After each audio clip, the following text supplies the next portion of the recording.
করলাম।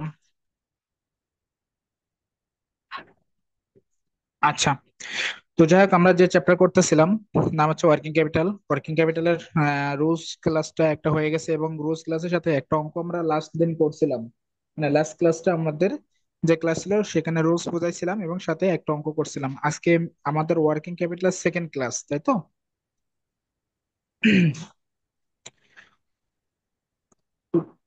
ওকে।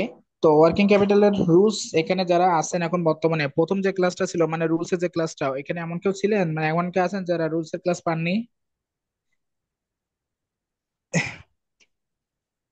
ভাইয়া আমি ছিলাম না, আগের দিনের ক্লাসটা আমার মিস হয়েছে। আচ্ছা, ফৌজিয়া। আর কেউ ছিলেন না এখানে, বা ছিলেন না কি ছিলেন, এমন কেউ আছেন যার কেউ ছিলেন না? না বাকি সবাই ছিলেন? যেহেতু কথা বলতেছে না, তাহলে হয়তো ধরে ভাইয়া নিতে হবে যে ছিলাম ওই দিন। ওকে। তো যে ছিলেন না, আপনাদের যে ক্লাসটা ওটাও রেকর্ড করা হয়েছিল, ওটা ইউটিউব চ্যানেলে আপলোড হয়ে যাবে, ঠিক আছে? তো আপনারা আচ্ছা। আপনি ইউটিউব চ্যানেল থেকে একটু দেখে নিন, ওখান থেকে দেখলে বুঝতে পারবেন থিমগুলো। তো আজকে আমরা 2 নম্বর অঙ্ক থেকে শুরু করব, যেহেতু আমাদের গত ক্লাসে রুলস এর ক্লাস ছিল এবং সেদিন আমি একটা অঙ্ক করাইছিলাম। আজকে আমাদের সেকেন্ড যে ক্লাসটা, আই মিন 2 নম্বর অঙ্ক থেকে আমরা শুরু করব। সো অঙ্কটা পড়া শুরু করছি, খেয়াল করেন।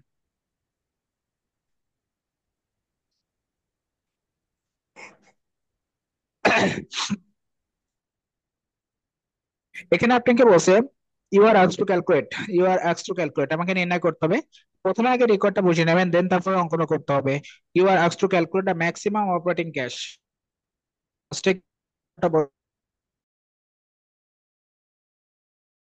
করতে হবে।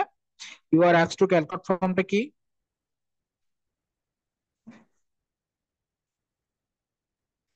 কথা কি বলতে হবে, আবার একটু কথা না বললে বলেন। সমস্যা, একটু কাইন্ডলি ভাইয়া পারলেও শুনতে বলবেন, পাই না নাই। পারলে। এখানে আপনাকে যে রেকর্ড এখানে যে রেকর্ড আমাকে বলছে you are asked to calculate, আমাকে ক্যালকুলেট মানে নির্ণয় করতে হবে, কি নির্ণয় করতে হবে? The maximum operating cash. তো আমাকে এখানে প্রথমে কিন্তু বলে দিচ্ছে ম্যাক্সিমাম অপারেটিং ক্যাশ নির্ণয় করতে হবে। তো আমার কথা হচ্ছে ম্যাক্সিমাম অপারেটিং ক্যাশ, এই কথাটা বললে এর একটা শর্ট ফর্ম ছিল, সেই শর্ট ফর্মটা কি? MOC. MOC. M O C. C, ধন্যবাদ। তো এখানে কিন্তু রেকর্ডটা আমাকে বলে দিচ্ছে এরকম রেকর্ড বলা থাকবে, কিন্তু রেকর্ডের শর্ট ফর্ম দেওয়া থাকবে না। তো আপনাকে কিন্তু শর্ট ফর্মটা বুঝে নিতে হবে যে কোন রেকর্ডটা বলছে, আমাকে কোনটা বের করতে হবে। তো আমাকে বলছে প্রথমে ম্যাক্সিমাম অপারেটিং ক্যাশ, মানে শর্ট ফর্ম হচ্ছে যেটাকে বলা এমওসি। সো আমাকে এমওসি নির্ণয় করতে হবে, record from the following information of BD foods limited. মানে বিডি ফুডস লিমিটেড যে তথ্যগুলো আছে সেই তথ্য থেকে আমাকে এমওসি টা বের করতে হবে। এখন আসেন এমওসি তো বের করব, তার আগে আমাকে কি তথ্যগুলো আছে সেই তথ্যগুলো একটু খেয়াল করি। প্রথমত আছে দেখেন ওয়ার্কিং ডে ইন এ ইয়ার, মানে এক বছরের যে ওয়ার্কিং ডে দিনটা সেটা কত আছে এখানে? 360। আমরা নর্মালি জানি যে এক বছর সমান কিছু না থাকলে 360ই হয়।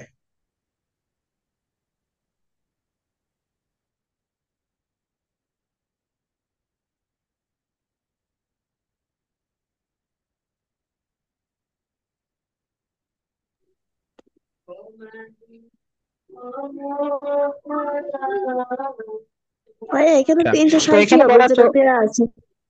হ্যাঁ, এখানে এক ওয়ার্কিং ডেজ ইন ইয়ার, এক বছর সমান কত? 360, সেটা আছে। এবার আছে দেখেন লেখা আছে এভারেজ এজ অফ ইনভেন্টরি, লেখা আছে এভারেজ এজ অফ ইনভেন্টরি, বলতে পারেন এই শর্ট ফর্মটা কি? ভাইয়া এটা এভারেজ। মনে নাই। যার পাশে আওয়াজ হচ্ছে কাইন্ডলি একটু মিউট করে রাখবেন, যদিও কারো পাশে আওয়াজ হয় একটু মিউট করে রাখবেন, ঠিক আছে? তো এরপরে আমাকে বলছে average age of inventory. Average age of inventory এর একটা শর্ট ফর্ম ছিল যেটাকে আমরা বলবো এ এ আই, এভারেজ এর এ, এজ এর এ, ইনভেন্টরি আই। তাহলে এভারেজ এজ অফ ইনভেন্টরি এটাকে বলা হয় এ এ আই। এ আই এর মানটা আছে 45 ডেজ। তারপর আছে এআর টার্ন ওভার, এআর মানে বলা হয় অ্যাকাউন্ট রিসিভেবল টার্ন ওভার, এখানে অ্যাকাউন্ট রিসিভেবল টার্ন ওভার দিয়েছে 4 টাইমস। তারপর আছে accounts payable payment period 30 days, এখানে বলা আছে accounts payable payment period 30 days, মানে যেটাকে বলা হয় APP, accounts payable payment period, যেটাকে আমরা বলবো এপিপি। তাহলে এপিপি এর মানটা আছে কত? 30 ডেজ।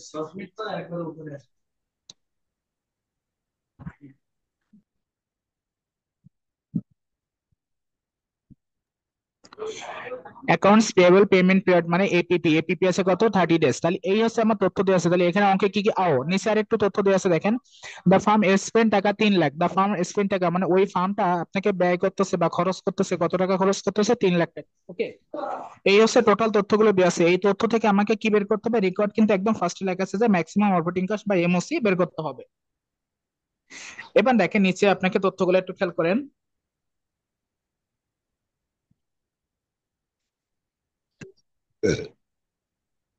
আমাকে লেখা আছে calculate maximum operating cash, calculate maximum operating cash. আমরা যে ইটা রিকোয়ার্ডটা সেটা লিখলাম যে ম্যাক্সিমাম অপারেটিং ক্যাশ, যেটাকে বলে এমওসি। এমওসি সূত্র যেটা ছিল, যেটা আমরা আগের দিন লিখছিলাম, সেই সূত্রটা এখানে বসালাম।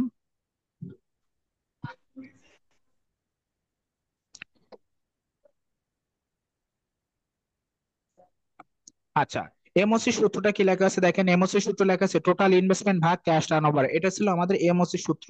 এটা কিন্তু রুলস এর দিন ছিল এমওসি। এখন এখানে সূত্রে আমাকে এবার মানটা বসাতে হবে। টোটাল ইনভেস্টমেন্ট এটা কিন্তু অঙ্কে দেওয়া থাকে, যেটা আমি আগেই বলছি যে টোটাল ইনভেস্টমেন্ট অঙ্কের মধ্যে আছে, ওই যে দেখেন অঙ্কের শেষে একদম লেখা আছে 3 লাখ। যে ফার্ম স্পেন্ড টাকা 3 লাখ, মানে টোটাল যে খরচটা আপনি করছেন সেটা হলো টোটাল ইনভেস্টমেন্ট। তাহলে টোটাল ইনভেস্টমেন্ট আমাকে 3 লাখ টাকা আছে। নিচে আছে কি ক্যাশ টার্নওভার। ক্যাশ টার্নওভারটা কখনোই অঙ্কে থাকবে না। এই জন্য আমাকে এবার হেয়ারে কি করতে হবে তাহলে বলুন তো, ক্যাশ টার্নওভারটা বের করতে হবে। তাহলে প্রথমে আপনি সূত্রটা লিখবেন, এমওসি সূত্র লিখে এবার এখানে জায়গাটা কি রাখবেন, একটু ফাঁকা রাখবেন। ফাঁকা জায়গাটা ফাঁকা রেখে আমরা নিচে হিয়ারে আসবো। হিয়ারে এসে আমাকে কি বের করতে হবে, ক্যাশ টার্নওভার বের করতে হবে। সো আমি নিচে চলে গেলাম।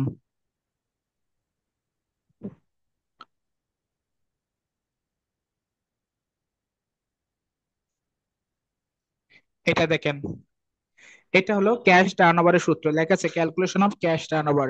এবার ক্যাশ টার্নওভারের সূত্র ছিল কি, একটু খেয়াল করেন। ক্যাশ টার্নওভারের সূত্র ছিল 360 ভাগ সি। এটা ছিল আমাদের ক্যাশ টার্নওভারের সূত্র। এখন খেয়াল করেন, এবার ক্যাশ টার্নওভার বের করতে গেলে আবার 360টা রুলস আর সি, এবার টা বের করতে হবে। এবার এই সি কিন্তু আবার অঙ্কে দেওয়া থাকে না। তাহলে ক্যাশ টার্নওভার সূত্র লেখে এটাও বা জায়গা কি রাখতে হবে বলুন তো, ফাঁকা রাখতে হবে। যেহেতু অঙ্কে সি নাই, এই জন্য ক্যাশ টার্নওভার লিখে আপনি জায়গাটা ফাঁকা রাখবেন। ফাঁকা রেখে আবার নিচে আসেন। নিচে এসে এবার দেখেন লেখা আছে calculation of cash conversion cycle, যেটাকে বলে সি।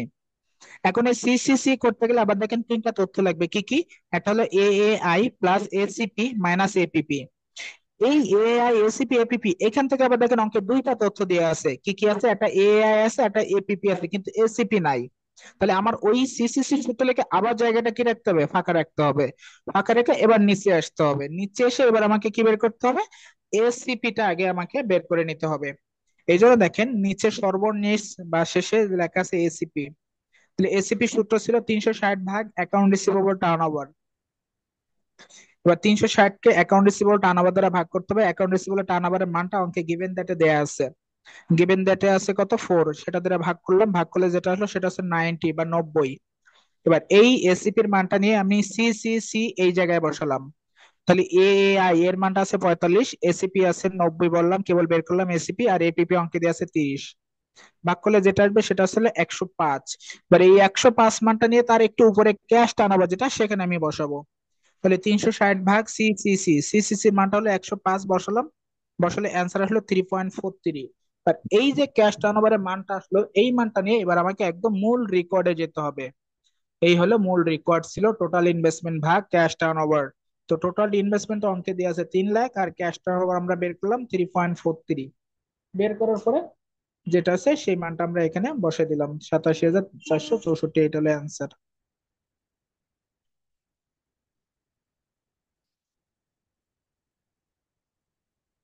যদি কারোর কোনো কোশ্চেন থেকে থাকে অঙ্কটা নিয়ে বলতে হবে।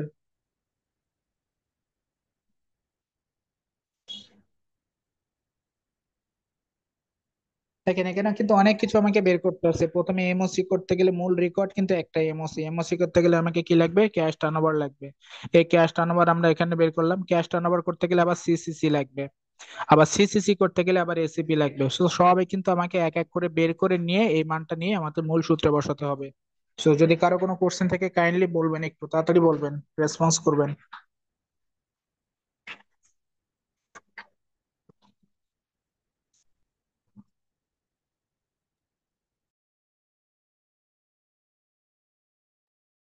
বুঝতে পারছি ভাইয়া। রেসপন্স গুলো একটু দ্রুত করবেন, যেটা আমার জন্য সুবিধা হয়। তাহলে আমাদের 2 নম্বর অঙ্কটা কিন্তু ক্লোজ হয়ে গেল। এর আগের দিন বা আগের ক্লাস আমরা 1 নম্বরটা করছি, আজকে এটা 2 নম্বর অঙ্ক হয়ে গেল। এবার এই যে অঙ্কটা আছে এটা আপনি বাসায় করবেন, একদম সেম জিনিস। মানে কেবল যে অঙ্কটা করলাম সেই অঙ্কটা আর এই অঙ্কটা পুরোটাই এক। সেটা আমাকে বাসায় করতে হবে। কাইন্ডলি একটু স্ক্রিনশট দিয়ে নেন তাড়াতাড়ি। একটু দিয়েছে আগে যে ভাইয়া। অঙ্কটা করছি এবং সম্পূর্ণ দি- সেম অঙ্ক, শুধুমাত্র তথ্যটা আলাদা আছে। সো একই নিয়মে আপনাকে এটা করতে হবে।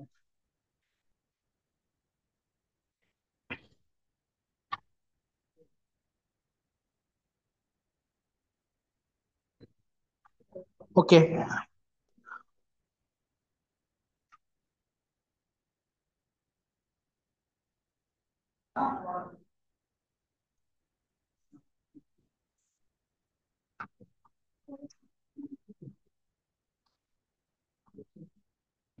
এবার আসেন আমরা 3 নম্বর অঙ্কটা। এটা খুবই ইম্পর্টেন্ট একটা অঙ্ক, মানে পার্ট বি এর মধ্যে এই অঙ্কটা সব থেকে বেশি ইম্পর্টেন্ট।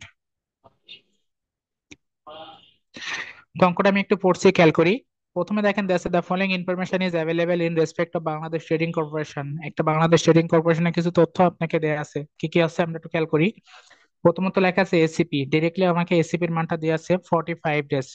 তারপরে বলা আছে অ্যাভারেজ এজ অফ ইনভেন্টরি। আমরা জানি অ্যাভারেজ এজ অফ ইনভেন্টরি বললে সেটা শর্ট ফর্ম হচ্ছে এ আই। তাহলে এখানে এ এর মানটা দিয়ে আছে 75 ডেজ। তারপরে লেখা আছে average payment period. Average payment period যেটাকে বলা হয় এপিপি, এপিপির মান আছে 30 ডেজ, মানে 30 দিন।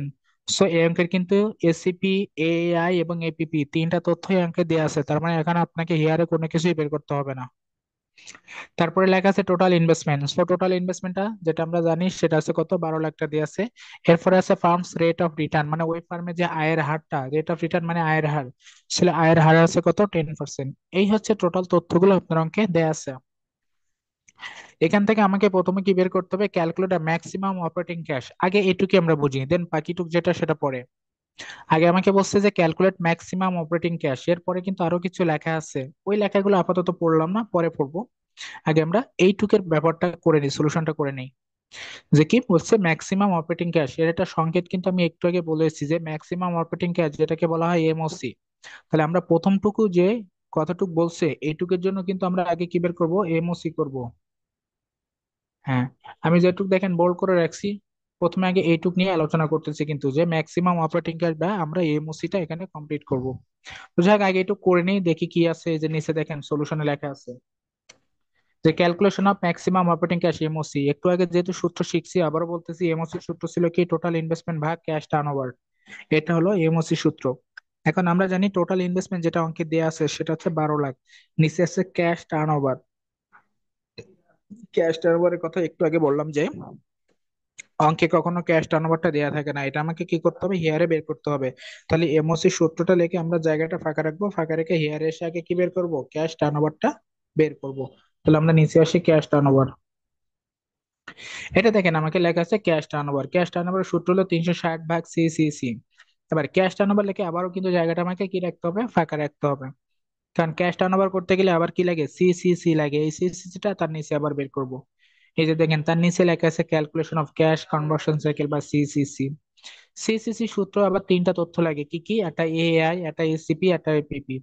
কথা আছে যদি অঙ্কে এআই, এসিপি, এপিপি কোনোটা মিসিং থাকে তাহলে আবার বের করতে হবে, আর যদি মিসিং না থাকে তাহলে আমাকে ডিরেক্টলি মানটা বসাবো। যেহেতু এই অঙ্কের মধ্যে আমাকে এআই, এসিপি এবং এপিপি তিনটা তথ্যই দেয়া আছে, এখানে কিন্তু আমাকে তিনটা তথ্যই দেওয়া আছে, এই জন্য আমরা আর কিছু বের করলাম না, ডিরেক্টলি এখানে মানটা বসালাম। তাহলে এআই এর মানটা আছে 75, এসিপি আছে 45, আর এপিপি আছে 30। তাহলে এবার যোগ বিয়োগ করলে যেটা অ্যান্সার হবে সেটা আছে 90 ডেজ। এই 90 মানটা নিয়ে আমরা কোথায় বসাবো, এই ক্যাশ টার্নওভারের এখানে বসাবো। তাহলে ক্যাশ টার্নওভারের সূত্র হলো 360 ভাগ সিসিসি। 360 ভাগ এই সিসিসিটা কেবল পাইলাম 90 ডেজ, ভাগ করলে এখানে কত আসলো, 4। এবার এই মানটা 4টা নিয়ে আমাকে এই যে এমওসি যেখানে আমরা বের করলাম সেখানে আসলাম, যে টোটাল ইনভেস্টমেন্ট 12 লাখ ভাগ 4 মানে আসলো কত, 3 লাখ। তাহলে আমাকে প্রথম যে পার্টটুক বলছে যে ম্যাক্সিমাম অপারেটিং ক্যাশ বের করতে হবে, এমওসিটা বের করতে হবে, এইটুক নিয়ে কারো কোনো কোশ্চেন আছে আর? না ভাইয়া। ওকে, এবার আপনি রেকর্ডটা একটু ভালো করে দেখেন, মানে অঙ্কটা আবার ভালো করে পড়েন, কারণ এখনো রেকর্ড কিন্তু শেষ হয় না, রেকর্ডে পেজ কিন্তু এবার এইটুকি।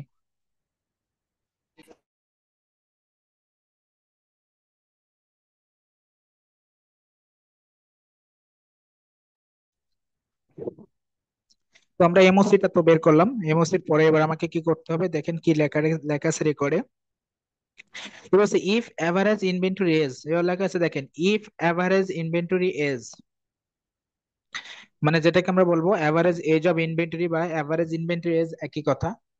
ইফ অ্যাভারেজ ইনভেন্টরি বেস বা অ্যাভারেজ এজ অফ ইনভেন্টরি যাই বলেন না কেন সেটা রিডিউস বাই 15 ডেজ, ভালো করে বুঝেন এটা, যে এ এই মানটা রিডিউস বাই 15 ডেজ মানে আমাকে কতদিন কমে যাবে, 15টা দিন কমে যাবে।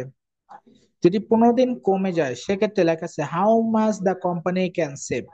ভালো করে বুঝেন, বলতে যদি অ্যাভারেজ এজ অফ ইনভেন্টরিটা 15 দিন কমে যায়, একটা কোশ্চেন করি বলুন তো, অঙ্কে already average age of inventory মানে এআইটা কতদিন দেয়া আছে? 75। হ্যাঁ 75, ওই যে অঙ্কে গিভেন ডাটা দেখেন দেয়া আছে এভারেজ এজ অফ ইনভেন্টরি 75 দিন অলরেডি দেয়া আছে, তাহলে ওই এভারেজ এজ অফ ইনভেন্টরিটা এবার কতদিন কমে যাচ্ছে, 15 দিন কমে যাচ্ছে। তাহলে 15 দিন যদি কমে যায় তাহলে এখন এখন এআই এর মানটা কত হবে, 60 হবে, যেহেতু 75-এর থেকে 15 দিন কমে গেলে কত হবে, 60, 60 দিন হয়ে যাবে। তাহলে যদি বলছে যে 15 দিন কমে যায় how much the company can save, তাহলে বলছে যে ওই কোম্পানি কত সেভ করতে পারবে, মানে এআই এর মানটা যদি 15 দিন কমে যায় তাহলে আমাকে কত কি করতে হবে, কোম্পানি সেভ করতে পারবে। তাহলে আমি কি করব, থিমটা হচ্ছে আমরা একটু আগে কিন্তু এমওসি করছি, ম্যাক্সিমাম অপারেটিং ক্যাশ মানে নগদ একটা টাকা বের করছি। এখন নিয়ম হচ্ছে আমাকে ওই 1 নম্বর প্রথমে যা করলাম মানে এমওসি করলাম সেম জিনিস আরেকবার আমাকে করতে হবে, এমওসিটা আবার করতে হবে। তবে এবার চেঞ্জটা হবে কি, আগে যখন আমরা এমওসি টা করছি সেখানে এআইটা ছিল 75, এবার সেই জায়গায় এআইটা কমে কত হয়ে যাবে বলুন তো, 15 দিন কমে যাবে, তার মানে হবে কত, 60। ওই 60 দিন দিয়ে আমাকে আরেকবার কি করতে হবে, এমওসি করতে হবে, এমওসি করে যে অ্যান্সারটা হবে ওই অ্যান্সার গুলো কম্পেয়ার করে আমাকে অ্যান্সারটা তৈরি করতে হবে। সবাই কি বুঝতে পারছেন? হ্যাঁ। হ্যাঁ ভাইয়া। তাহলে এবার আমরা আবার একটু যাই, দেখেন আমরা সলিউশনে গেলাম। এই যে দেখেন লেখা আছে এগেইন, এগেইন দিয়ে লেখা আছে calculation of maximum operating cash MOC, same সূত্র আবার বসানো হয়েছে, টোটাল ইনভেস্টমেন্ট যা ছিল তাই থাকবে, কত সেটা 12 লাখ। নিচে এবার ক্যাশ টার্নওভার কিন্তু আমাকে বের করতে হবে। এই যে দেখেন ক্যাশ টার্নওভারের সূত্র হলো 360 ভাগ সিসিসি, আবার আমাকে কি বের করতে হবে, সিসিসি করতে হবে। সিসিসি সূত্র হলো AI plus ACP minus APP, এইখানে কিন্তু এআই এই জায়গাটা চেঞ্জ হয়ে যাবে, কারণ ই এর মানটা কি 15 দিন কমাতে হবে, তাহলে এই জন্য দেখেন লেখা আছে 75 - 15 ব্র্যাকেট দিয়ে লিখে দিছে, দিয়ে প্লাস যা ছিল তাই। তাহলে এখানে অ্যান্সারটা হলো কত, 75। এবার এই 75 নিয়ে আমরা ক্যাশ টার্নওভারের এখানে বসালাম, বসলে অ্যান্সার হলো 4.8। আর এই 4.8 নিয়ে আমরা এই যে ক্যাশ টার্নওভার এখানে বসালাম, বসলে যেটা হবে সেটা কত, এমওসির অ্যান্সার হলো 2,50,000। এখন বলুন তো একটু আগে আপনি এমওসি করছেন কত, কত বের করছেন প্রথমটা? 3। হ্যাঁ একটু আগে দেখেন আমরা একটু আগে একটা এমওসি করছি, এই যে এমওসি সেটা অ্যান্সার ছিল 3 লাখ, আর এবার এমওসি করছে 2,50,000। এখন আমার কোম্পানি, আমার অঙ্কের রেকর্ড ছিল how much the company can save, বলছে কোম্পানি কত সেভ করতে পারবে। তাহলে বলুন তো কোম্পানি সেভ করবে কত টাকা? 50,000। 50,000 টাকা। 50,000 টাকা। আচ্ছা গুড, 50,000 টাকা। এবার আমি একটু বলি এমওসি এর ফুল মিনিংটা কি। Maximum maximum operating cash. Maximum operating cash, cash মানে বলা হয় নগদ, ক্যাশ মানে বলা হয় নগদ। এখন আমি আপনাকে একটা কোশ্চেন করি, ধরে নেন গতকালকে আপনার হাতে 3 লাখ টাকা ছিল, ক্যাশ মানে নগদ টাকা, আপনার কাছে গতকাল 3 লাখ টাকা ছিল, আজকে আপনার হাতে আছে 2,50,000 টাকা, তাহলে বাকি 50,000 টাকা কি হয়েছে, আপনার সেভ হয়েছে? হ্যাঁ। খরচ হয়েছে। খরচ হয়েছে, গুড। কথা হচ্ছে নগদ টাকা কখনো কমে সেভ হয় না, নগদ টাকা হলো কমে যায়। আপনাকে এমওসি বের করছেন, এমওসি আপনি প্রথমে বের করছেন 3 লাখ, দেন তারপরে এমওসি বা ম্যাক্সিমাম অপারেটিং ক্যাশ সেটা বের করছেন 2.5 লাখ, তাহলে এমওসি মানে হচ্ছে নগদ টাকা। তাহলে আপনার কাছে প্রথমে নগদ টাকা ছিল 3 লাখ টাকা, এখন নগদ টাকা আছে 2.5 লাখ টাকা। তার মানে নগদ টাকা কিন্তু সেভ হয় না, আপনার নগদ টাকা কমে গেছে, কত টাকা কমে গেছে, 50,000 টাকা কমে গেছে। তো আপনি যদি এই 50,000 টাকা বিয়োগ করে দেখে বলেন যে কোম্পানি সেভ 50,000 টাকা, তাহলে কিন্তু অঙ্ক জিরো, কারণ এটা কিন্তু আপনার সেভ না, এটা হলো আপনার কমে গেছে এই টাকাটা। কারণ আপনি প্রথমে এমওসি ছিল নগদ ছিল 3 লাখ, পরে নগদ হয়েছে 2.5 লাখ, তাহলে আপনার তো নগদ টাকা 50,000 কমে গেছে।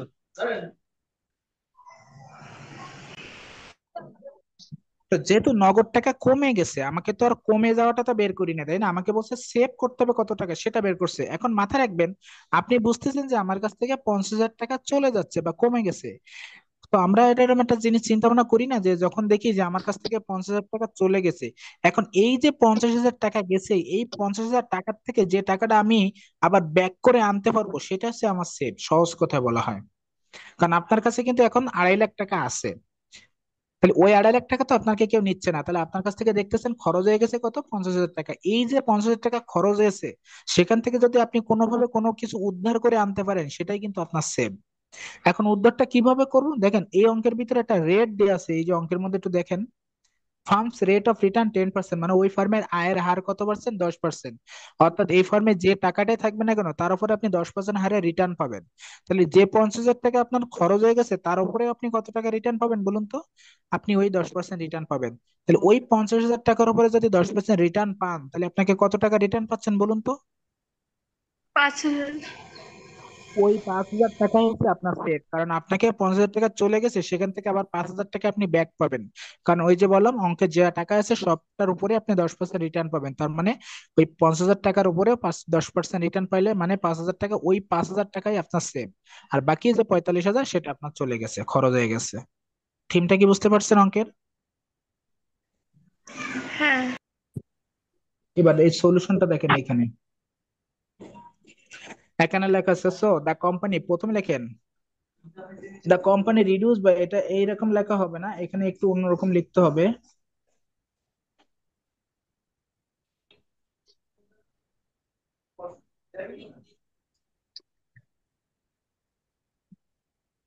এইখানে লিখতে হবে এ কোম্পানি রিডিউস বাই, না এমওসি রিডিউস বাই লিখতে হবে এটা।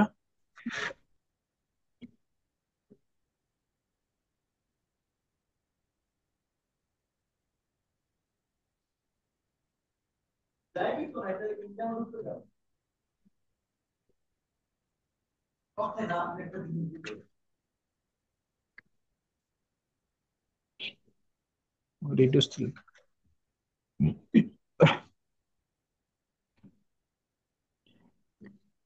দেখেন এবার লিখছো এমওসি রিডিউস বাই, প্রথমে আমি লিখছি কি MOC reduce by 3 lakh minus 2.5 lakh, তার মানে কত আসতেছে? 50,000। তাহলে ম্যাক্সিমাম ভোটিং হবে এমওসি রিডিউস হয়েছে কত টাকা? 50,000 টাকা রিডিউস। এরপর লিখবেন অতএব দ্য কোম্পানি ক্যান সেভ, এই যে 50,000 টাকা রিডিউস হয়ে গেছে এই টাকার উপর আপনি রিটার্ন পাবেন কত পার্সেন্ট? 10%। কাটলে যেটা হবে সেটা হচ্ছে 5,000। এটা হচ্ছে আপনার অ্যান্সার।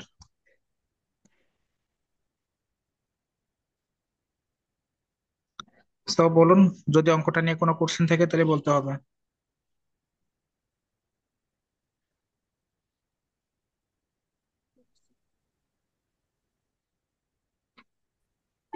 প্রশ্ন নেই ভাইয়া।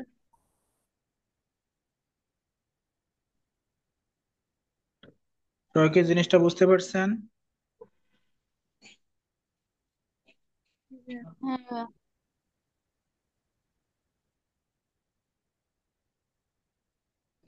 অঙ্কটা কিন্তু পরীক্ষা আসতে পারে, এটা কিন্তু ইম্পর্টেন্ট একটা অঙ্ক।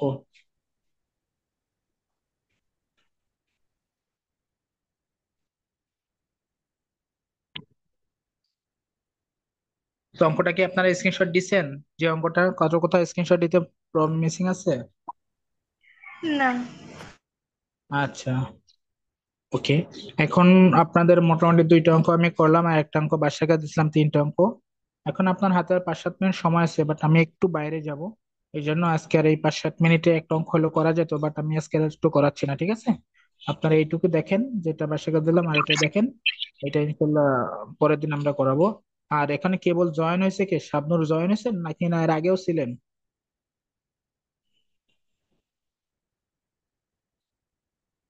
শাবনুর কি কেবল জয়েন হয়েছে না আগেও ছিলেন?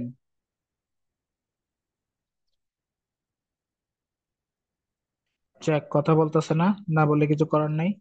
তো যাক, ক্লাসটা রেকর্ড করা আছে, যদি কারো কারো প্রয়োজন হয় তাহলে অবশ্যই আপনারা কি করবেন, ইউটিউব চ্যানেলে ওখান থেকে রেকর্ডটা ডেকে নিতে পারেন।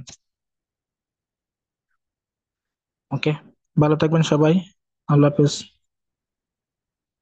আল্লাহ হাফেজ।